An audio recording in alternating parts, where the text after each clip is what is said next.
That morning, the sky over Odu village was clear, too clear as if the heavens were holding their breath. The wind was still, the birds silent, and the air carried a strange weight that made even children whisper instead of laugh.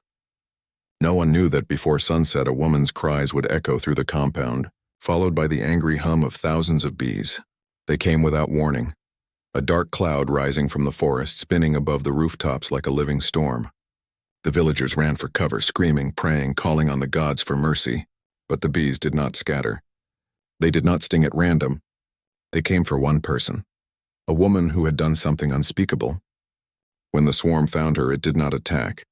It clung to her hands, her face, her body, as if the insects themselves were sent to judge her. She screamed, she begged, but the bees refused to let go. And as the villagers watched, trembling, she fell to her knees and confessed to a sin so dark, even the elders could not speak. But what power had brought the bees? Was it the spirit of the family she destroyed? Was it the gods demanding justice? Or was it something older? Something that does not forgive envy and blood? That day, Odu village learned that not every curse is spoken with words. Some arrive on wings in a cloud that hums your name. So tell me, if the bees came for you, what secret would they find? Wide shots of Odu village revealed mud brick homes bathed in golden sunlight. Palm trees swayed gently in the morning breeze. Children ran barefoot through narrow paths, laughing as women pounded cassava in the mist, their arms moving in steady rhythm. Men worked in the fields, their tools glinting under the warm light. The boy walked beside his mother, holding her hand, feeling the soft dirt beneath his feet, the smell of cooking fires in the air, and the gentle hum of life all around him. Every face, every sound, every shadow spoke of routine, safety, and belonging.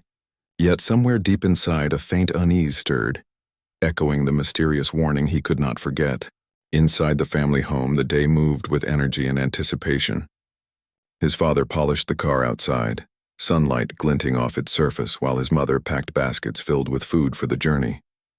Siblings raced around, arranging clothes and gifts, their laughter ringing through the house. The boy stood quietly watching them, his hands still and thoughtful. Something in his chest tightened, a lingering sense of worry that made him glance again at the packed baskets, at the door, at the world beyond. Every detail, the woven baskets, the smoke from the hearth, the warm mud walls, felt alive, yet carried an undercurrent he could not name.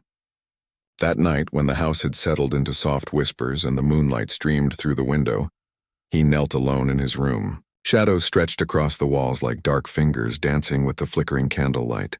He pressed his hands together, bowed his head, and whispered words that trembled in his throat. He remembered the old woman at the market, her eyes sharp, her voice grave. "Pray," she had said. "Pray so that tragedy does not find you." His heart pounded. The stillness of the night felt thick, almost suffocating, as if the house itself was holding its breath, waiting. Dawn arrived, carrying with it the aroma of food and the warm light of the rising sun. In the kitchen, his younger brother carefully placed a steaming kettle on the firewood. Smoke curled into the air, mingling with the golden light streaming through the windows. The boy moved toward the pantry, glancing back with a tense expression. Every creak of the floorboards, every shifting shadow seemed louder than usual. The kettle hissed, water bubbling, carrying with it a promise of danger he could not yet see. He hurried to fetch sugar, unaware that the morning held a tragedy beyond imagination.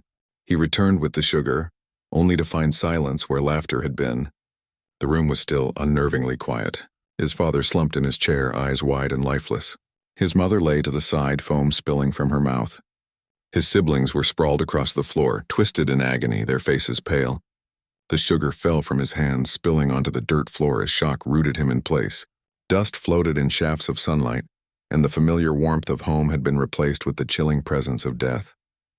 Every heartbeat felt heavy, every breath labored. The world he knew had ended in a single horrifying morning. A crowd of villagers gathered in confusion and grief. Voices rose in panic as some suggested checking the kitchen. Inside, the fire still smoldered and pots lay where they had been left. One man lifted the kettle, peering inside. His eyes widened as he saw it. A wall gecko floating in the water, its pale, swollen body a silent killer. Gasps filled the air. Women covered their mouths. Men shook their heads, children screamed. The evidence was undeniable. The kettle had brought death, a single, unassuming creature claiming the lives of all he loved. The boy's knees trembled, his heart breaking as whispers of fate and misfortune rippled through the compound.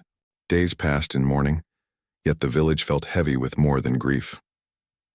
On the 7th day, the wind rose suddenly, strong and fierce, sending dust and leaves spinning through the compound. From the sky, a low hum began, soft at first, then swelling into a deafening roar. A dark swarm descended, not scattered but purposeful, landing on the uncle's wife. Her hands were covered, her face touched by buzzing masses that refused to release her. She screamed, terror etched in every line of her body. Villagers stepped back, awe and fear frozen on their faces. The air vibrated with power, the forest's secret seeming to spill into the courtyard. Kneeling on the ground, hands weighed down by the relentless swarm, the woman cried out. She confessed, her envy, her dark acts, the tragedy she had caused. Her voice broke with sorrow and fear, tears mingling with sweat as the bees pressed heavier as if demanding truth.